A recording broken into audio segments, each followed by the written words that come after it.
Bom, muito obrigada a todos por estarem presentes. Como eu disse, já falei da outra apresentação, e quando eu faço as apresentações, uma das coisas que eu faço sempre que apresento o trabalho é incluir, às vezes outras vezes os dois projetos individuais que eu fiz ainda enquanto era estudante na Gerrit Rietveld Academy. São dois projetos, portanto, ainda do período académico, mas que se tornaram, no fundo, a pedra angular de toda a trajetória profissional, porque foram muito importantes, para além de terem sido projetos individuais, foram projetos que marcaram o tom e toda a estética e todo o interesse por determinados temas que eu fui desenvolvendo ao longo dos tempos, e claro que eu só posso dizer isto agora com essa distância. Mas um dos projetos que eu incluo sempre e considero como o meu primeiro projeto, e também que foi exposto logo, é o Gestures. E Gestures, ou gestos, traduzido, foi muito importante porque eu ainda estava no segundo ano da Gerrit Rietveld, estava ainda com exercícios temáticos que os professores davam e comecei-me a desviar deles e a perceber o que é que eu realmente gostava de fazer, gostava de abordar, de desenvolver, e foi muito bem aceito pelos professores. O meu professor principal do curso era o Ruud Peters, e eu comecei a desenvolver o Gestures. Interessava-me, claro, obviamente fui para a joalharia, interessava-me a expressão corporal, o corpo, e comecei-me a focar na linguagem gestual, que é uma linguagem que para mim é muito interessante, porque damos muita importância à linguagem verbal, mas a gestual e toda a expressão corporal indica-nos múltiplos sinais e comunicamos ainda dessa forma também. E eu comecei a trabalhar este projeto, primeiro, sempre de uma forma muito experimental e usando muito os materiais que tinha à mão para quase que desenhar à volta do gesto, ora a expandi-lo, prolongá-lo, ora desenhá-lo. E fazer um registro das posições que me interessavam. Eu ainda no segundo ano de joalharia da Rietveld tive a oportunidade de ir em intercâmbio para a Parsons School of Design em Nova York, onde fiquei durante 6 meses, e quando lá cheguei, apesar de eu estar no segundo ano da Rietveld, fui para a Seniors Class, o último ano, o ano dos finalistas na Parsons. E quando apresentei o trabalho que estava a fazer,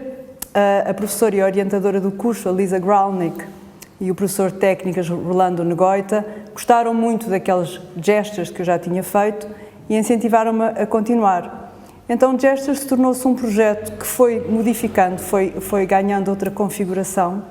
também pelos recursos que eu tinha, ou a falta de recursos, porque era uma estudante de intercâmbio, portanto fazia muita coisa também improvisada,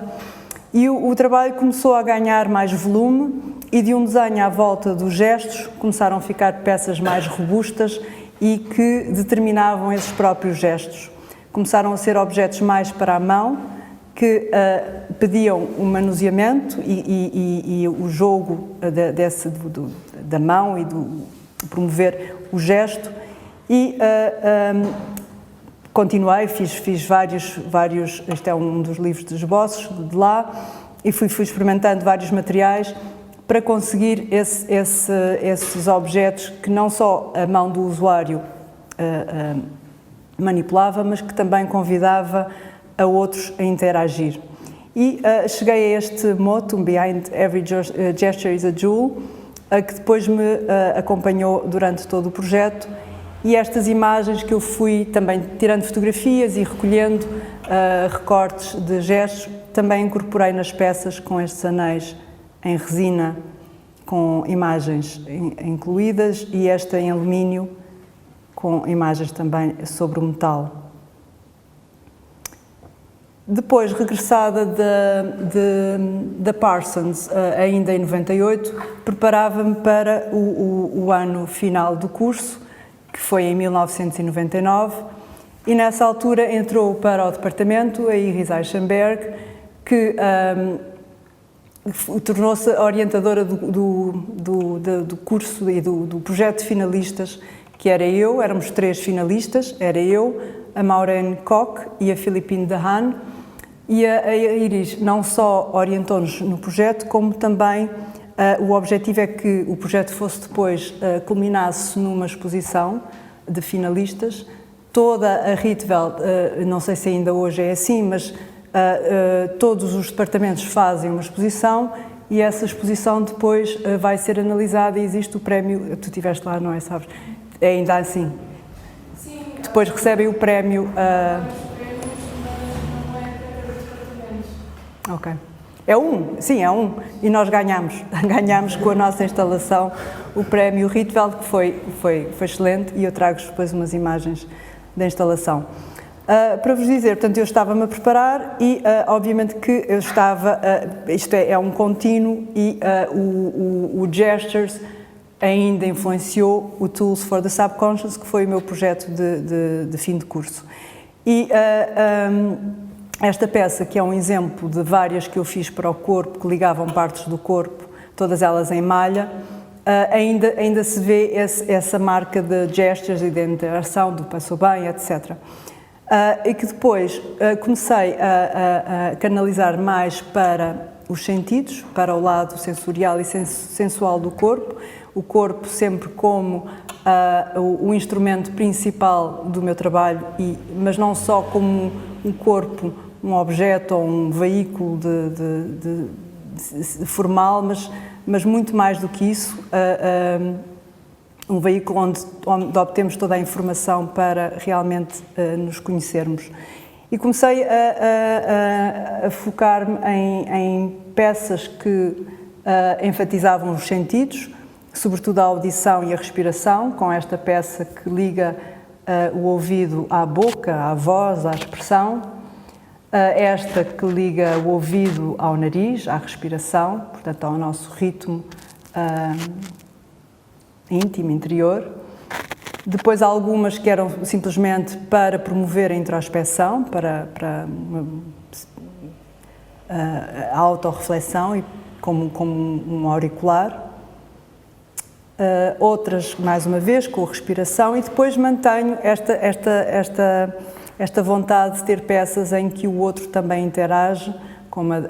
que vem aqui a mim, à direita, que liga depois, que convida ao outro se aproximar. E aqui, um bocadinho diferente do Gestures, trabalho mais no sentido da intimidade, do outro nos fazer tomar consciência da nossa própria intimidade, que por sua vez me interessava no sentido de autoconhecimento, introspeção, e esta é uma peça para 2 narizes, só com aquele espaço reduzido entre as bocas. E depois também nesta altura, como depois mais tarde vem no outro trabalho,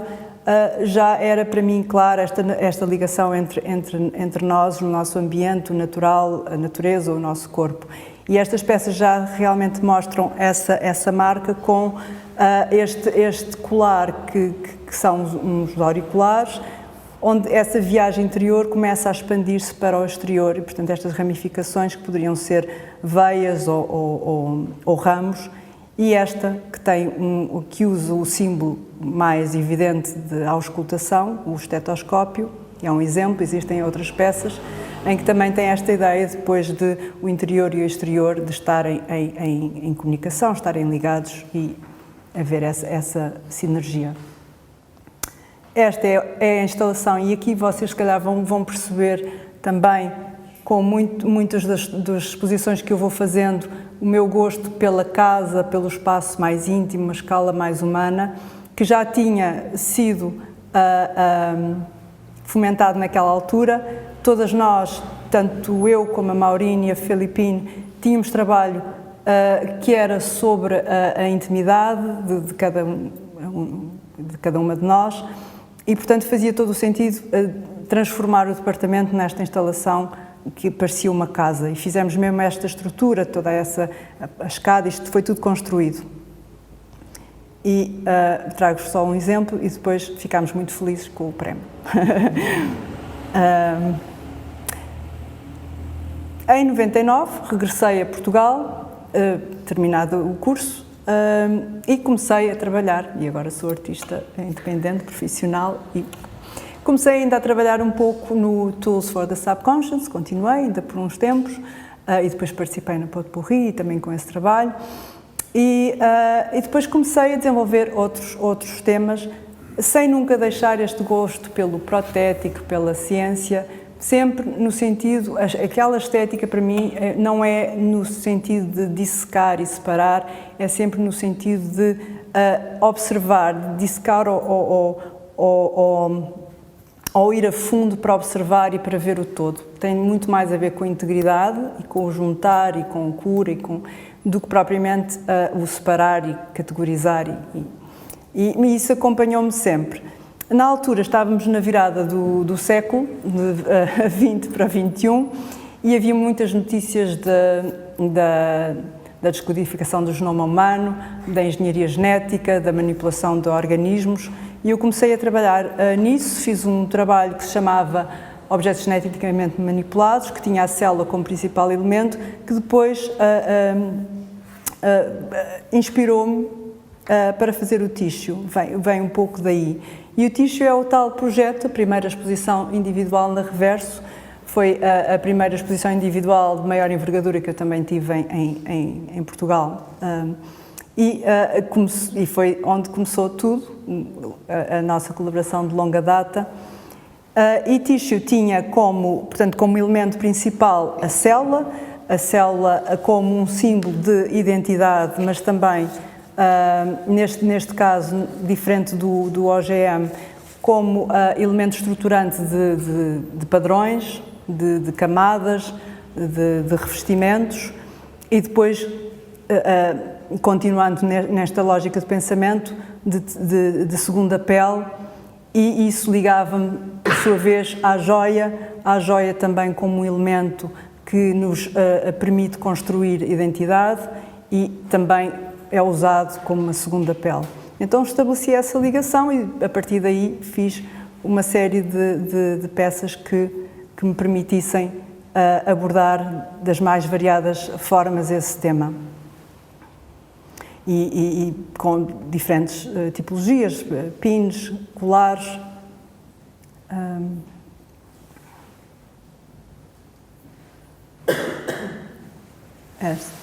Este corpete bordado com miçangas de prata. Tornava-se claro para mim este interesse em sublinhar a nossa inseparabilidade da natureza, o facto de nós sermos seres orgânicos, temporais, e, portanto, arrasar com essa noção de superioridade e realmente sublinhar e evidenciar que nós somos parte da natureza e dependemos completamente dela, e eu queria realmente desenvolver isso a fundo, e talvez este projeto seja o que representa melhor isso. Incorporation eu apresentei-a pela primeira vez numa individual na Galeria Marzé, na Holanda, em 2006, e para isso quis fazer esta instalação que recriasse quase um ambiente laboratorial, usando estes vidros que fazem lembrar placas Petri, e depois colocar algumas descrições meias anatómicas, meias ficha técnica da peça, e portanto, mas sobretudo haver este ambiente de observação cuidada. E depois consegui recriar o mesmo tipo de instalação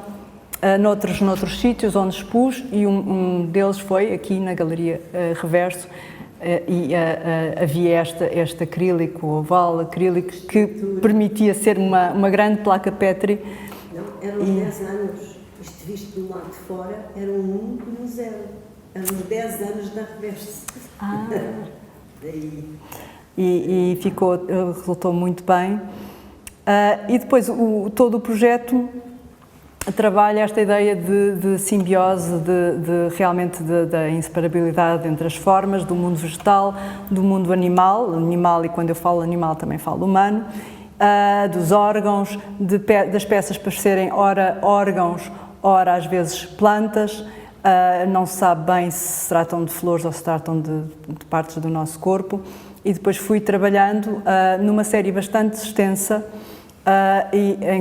tentando encontrar os materiais que melhor dessem essa sensação de cartilagem ou de flores, e claro, depois existem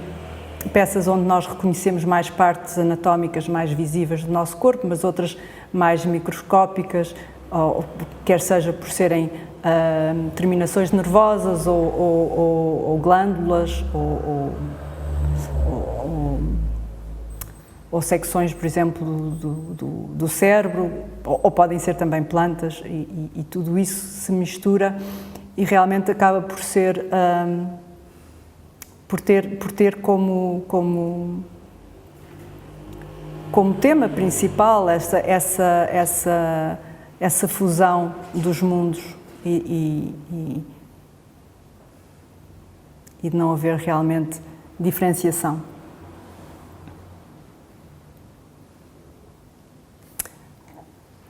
Pouco tempo depois, estava a ir para uma residência artística em Ida Oberstein, na Alemanha, onde tive a oportunidade de aprender uma técnica muito diferente, que foi lapidação de pedras. E mal sabia eu que essa experiência também me ia inspirar para publicar o primeiro livro que eu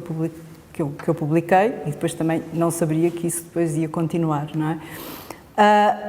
E o Oberstein, enquanto eu lá estive, trabalhei em 3 projetos, o Oberstein, Lab e Gaia. E o Oberstein foi um dos projetos que eu menos planeei, aliás não planeei mesmo nada, surgiu da experiência de lá estar. Eu fui colecionando fragmentos de pedras que encontrava e depois trabalhava-as minimamente e resultou num conjunto de trabalhos que eu intitulei o Oberstein. E depois, nesse período, também fazia anotações poéticas, poemas, anotações, reflexões, e decidi, assim num ato de coragem, assumir a minha escrita e fazer o Oberstein livro, que é uma peça também por si, portanto não é um catálogo do trabalho, recebe o título da série, mas é um trabalho onde estes dois trabalhos distintos, escrita e joalharia, estão em diálogo. E depois fiz Gaia, que é o que eu vos quero mostrar, foi o que vos trouxe, porque acho que é o melhor exemplo da lapidação de pedras que eu fiz lá. Claro que eu tinha a possibilidade de trabalhar gemas, pedras preciosas ou semi-preciosas, com a roda de esmeril, mas eu fui fascinada com as pedras mais semi-preciosas e não preciosas que eles lá tinham, que mostravam toda esta matéria orgânica, apesar de ser matéria inorgânica, assim chamamos, mas tudo aquilo me fazia lembrar tecidos, veias, etc. E eu trabalhei blocos do material e fui desbastando, não na roda de esmeril, mas na fresa de diamante, e fui esbatendo e escolhendo pedra a pedra para construir este corpo de Gaia. E Gaia acaba por reiterar o que eu disse em Incorporation. No fundo é a nossa origem, o nós sermos seres da Terra, seres orgânicos e seres vivos, tal como todo o resto do planeta. E eu acabo por tomar como inspiração a teoria de James Lovelock, que diz que a Mãe Terra, não é? Ele se chamou Gaia por causa da mitologia grega, que a Mãe Terra é um organismo vivo, autorregulável, como nós o somos, e, portanto, acabo por fazer o corpo de Gaia e inverto os papéis, ou seja, não é Gaia a nossa imagem, apesar de ela ter um corpo humano, é ao contrário, somos nós que somos a imagem de Gaia. E vou escolhendo as pedras para, no caso desta é pedra-sabão, para fazer estas glândulas,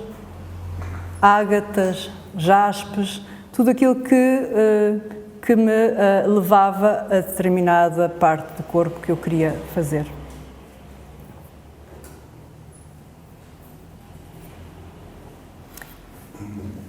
Em 2010 comecei a trabalhar num projeto que se intitulava Beyond Emotions,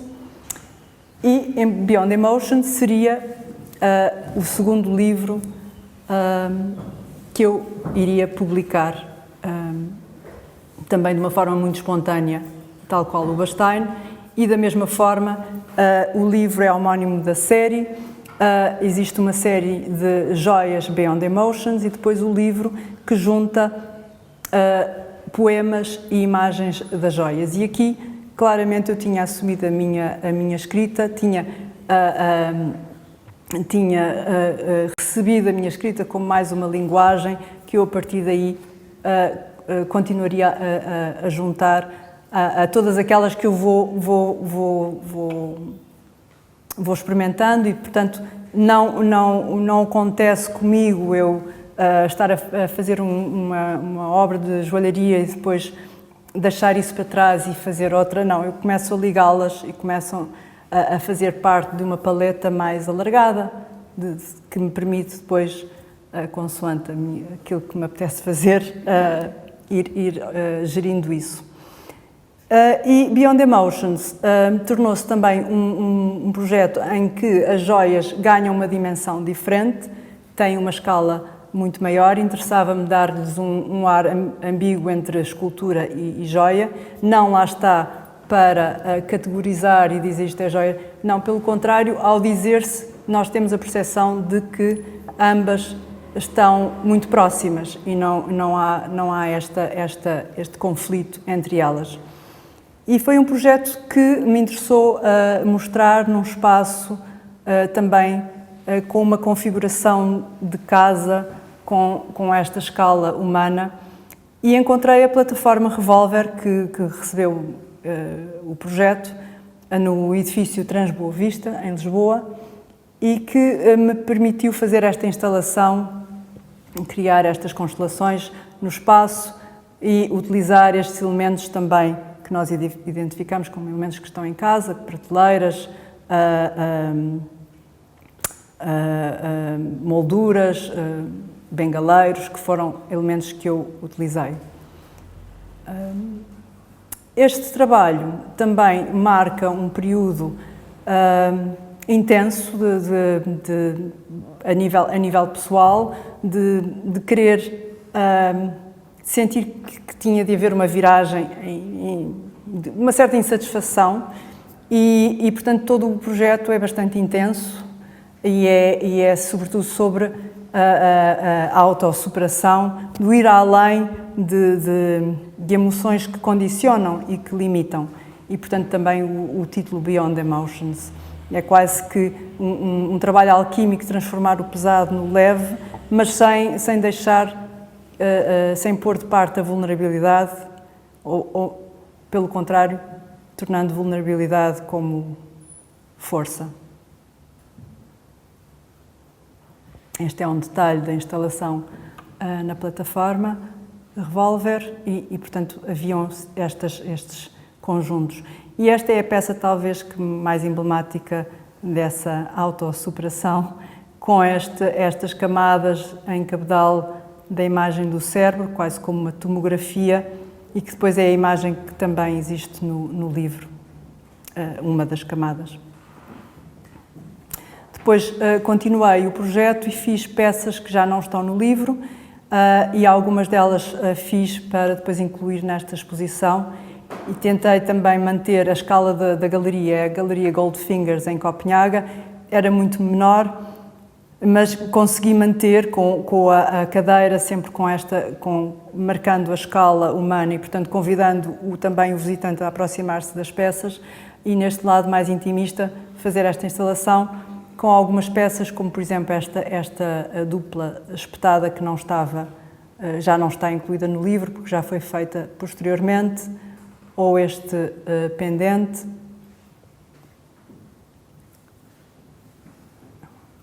Estas não, estas já são anteriores. E a Paula estava-me a perguntar se eu escrevia só poesia ou outros. Realmente, nesta altura, em 2016,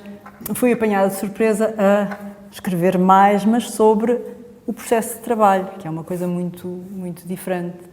E eu estava habituada a fazer algumas sinopses do meu trabalho, muitas eram abstratas e quase em forma de poema e portanto, não explicavam muito.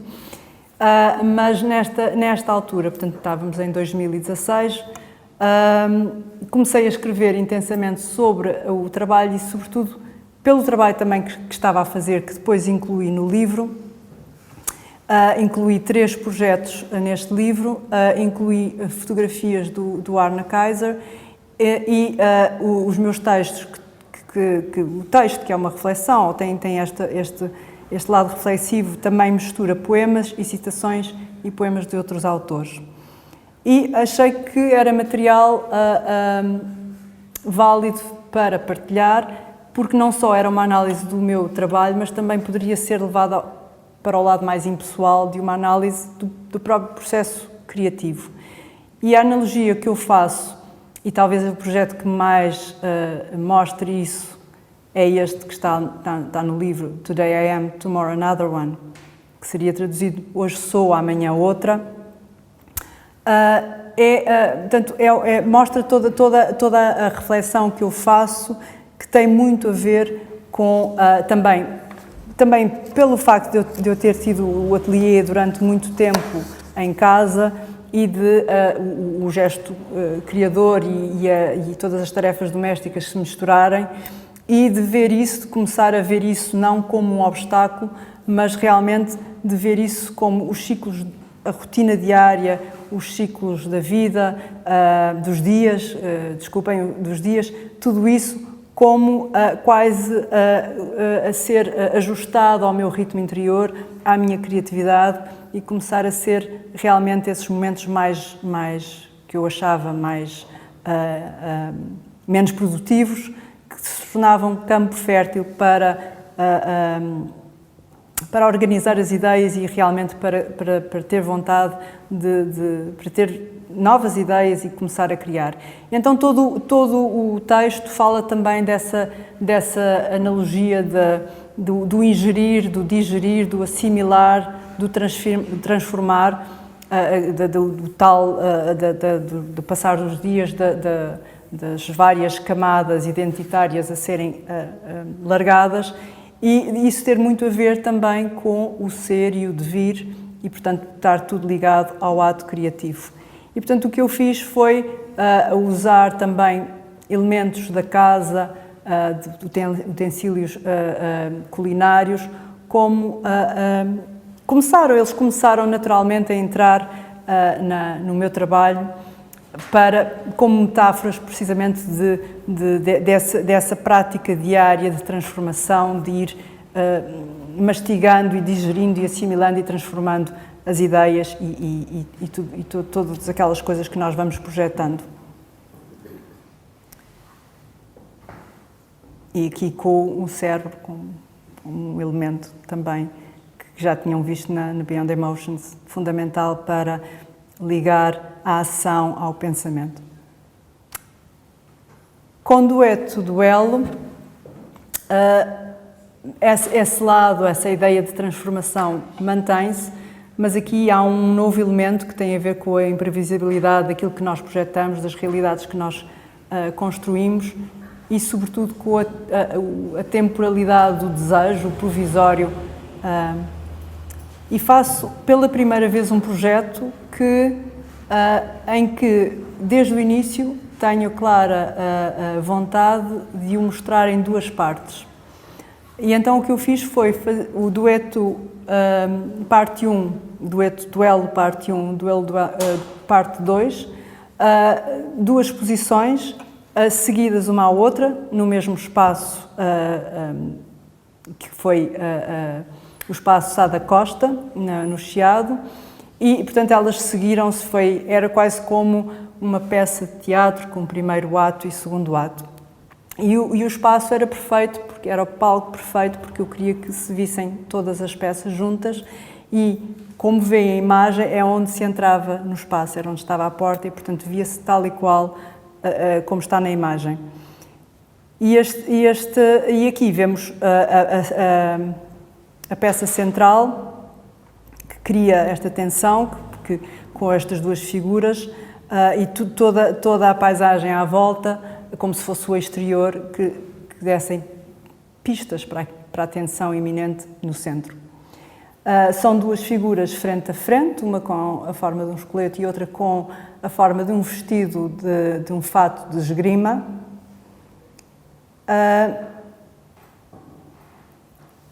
E à volta de toda a sala está o exterior, no fundo, como se fosse a paisagem exterior, com estes galhos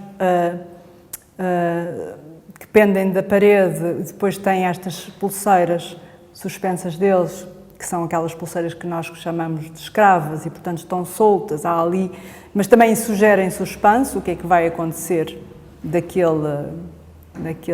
dueto-duelo. Na outra parede, ao canto, coloquei esta peça que tem a forma, a imagem de uma cana, mas também poderia ser um bastão ou uma gadanha para ligar ao esqueleto, sendo que a gadanha e o esqueleto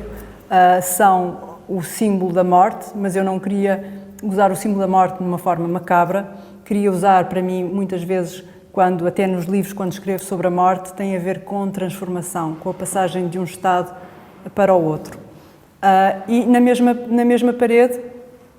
um desenho emoldurado, que foi o desenho que iniciou todo o projeto, que tem o título, foi feito em 2016, portanto anos antes, e que tem o título Dueto, e que tem estes perfis frente a frente, eles não se consegue identificar o género, e tem estas línguas e poderiam estar a discutir ou a namorar. Depois a segunda parte e a segunda exposição, logo seguida à outra, existe uma transformação significativa, mas ainda se reconhecem algumas peças, mais evidente é o fato de esgrima, mas que, entretanto, se deteriorou e quase que assimilou o esqueleto e transformou-se numa relíquia nesta vitrine com umas moedas de cobre e a última e uma só pulseira. Na parede onde estavam os ramos, agora está esta moldura a preto e branco, suspensa pendente de um gancho,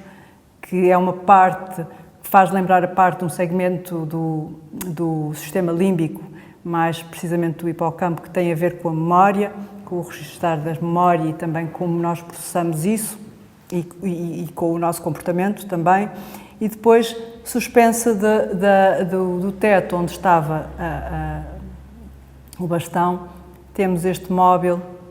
com 7 desenhos que surgem do outro, mas que entretanto se vão transformando e já não há rostos identificáveis e tornam-se flamejantes e há ali uma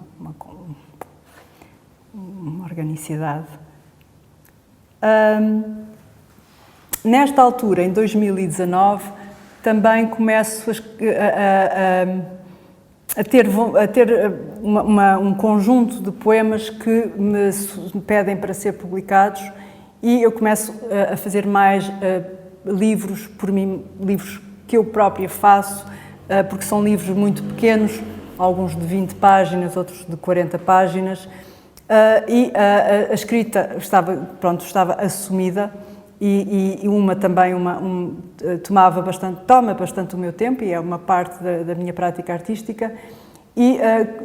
curiosamente não, porque acontece sempre,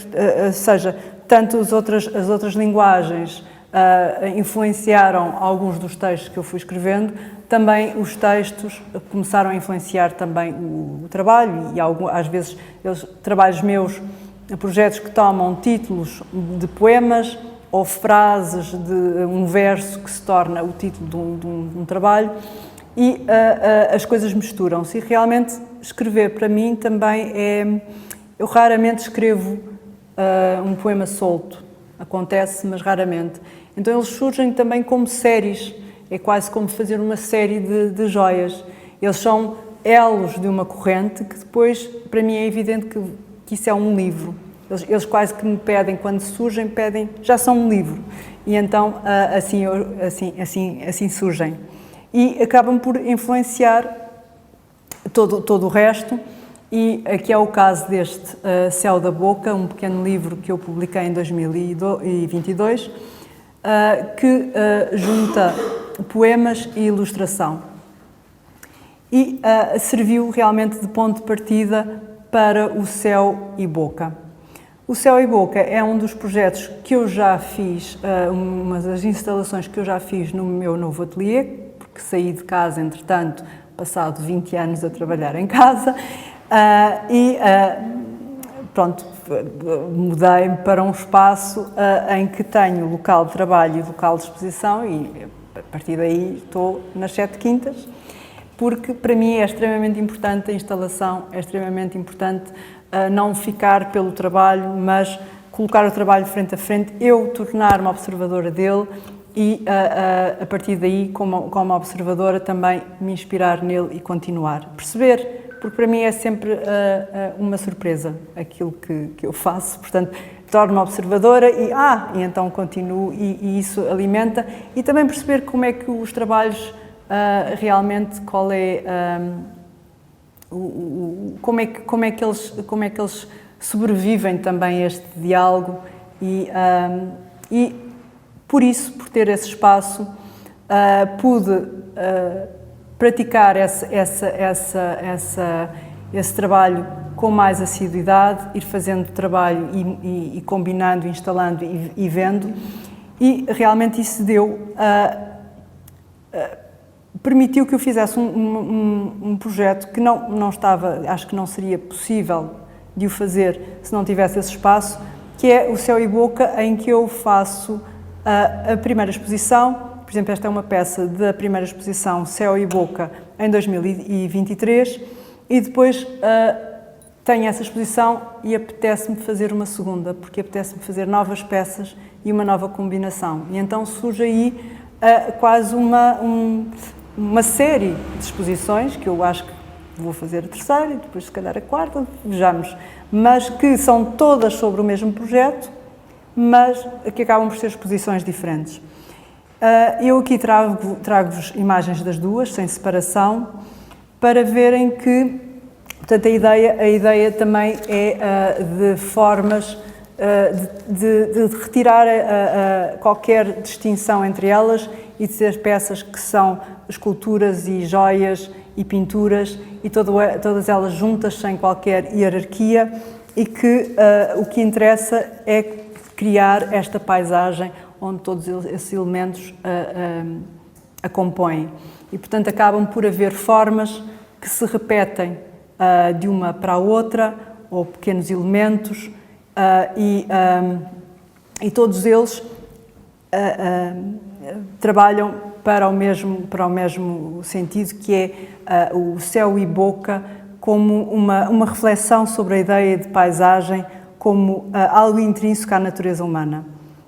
Ou seja, o céu e a boca, portanto, o céu mais ligado ao mental e a boca ao desejo, ao terreno, ao carnal, e temos peças como esta, em que a pedra nos puxa para baixo, e esta mais aérea e mais do mental. E temos esses dois elementos que são fundamentais, que poderiam ser opostos, mas que não são, porque os opostos, neste caso, formam um todo. E, portanto, temos esses dois elementos que compõem uma paisagem e depois estabelece essa ligação de nós também sermos parte dessa paisagem. Nós também somos constituídos por elementos impalpáveis, toda a parte mental, o espírito, as ideias, tudo isso, e depois o lado mais físico, mais terreno, mais palpável e orgânico. E, portanto, eu ando a analisar e a trabalhar esse tema a partir destas várias posições que vou fazendo. E, portanto, formas acabam por se contaminar no bom sentido. Os materiais também são escolhidos para estabelecer ligações entre elas, e esta, por exemplo, é uma peça que faz mais referência ao céu, e depois na mesma sala tinha esta peça que faz mais a referência à terra, àquilo que nos prende, ao mundano, etc. E para terminar, trago-vos a exposição mais recente que tive no ateliê, porque eu, entretanto, tendo este espaço com salas expositivas, vou expondo, e como às vezes acontece, e aconteceu anteriormente com o Eduardo Sousa Ribeiro e agora com o Arna, acontece encontrar um artista que sente que tem afinidade com o meu trabalho e vice-versa, e acabámos por colaborar, que é o caso desta exposição com o Arna. O Arna, como vocês sabem, quase todos sabem, trabalha comigo já há muitos anos. Ele tem feito muitos dos meus livros, e também o próprio trabalho artístico dele de fotografia está nos livros. E aqui eu desafiei-o a fazer uma exposição comigo, porque andávamos os dois a recolher registros desta paisagem. Interessa-nos sempre, pronto, partilhamos esse gosto pela natureza limpa e íntegra, e entristece-nos muito o facto da paisagem ser retalhada, estar retalhada, ter às vezes ser negligenciada, e este trabalho acaba por ser um registro disso, e também uma afirmação nossa pelo interesse de preservar a paisagem, mas sempre com este lado, obviamente, de observar o que se passa e como as pessoas interagem com o seu meio e se adaptam mesmo com toda esta, por exemplo, estas infraestruturas que dilaceram o campo, não é? E que se vê que afetam demasiado a vida rural, e com todo o despovoamento rural também que existe, e, portanto, locais abandonados. E o Arna faz um registro disso, enquanto que eu acompanho com 3 esculturas. O trabalho dele, esta exposição uniu-se, era Trechos de uma Paisagem Interrompida, e o título das fotografias do Arna são Paisagens Interrompidas, e os títulos das minhas 3 esculturas são trechos.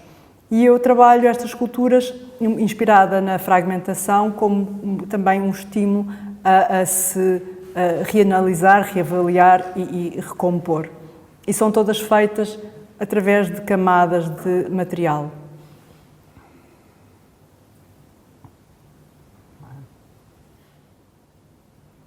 Aí está. Muito obrigada.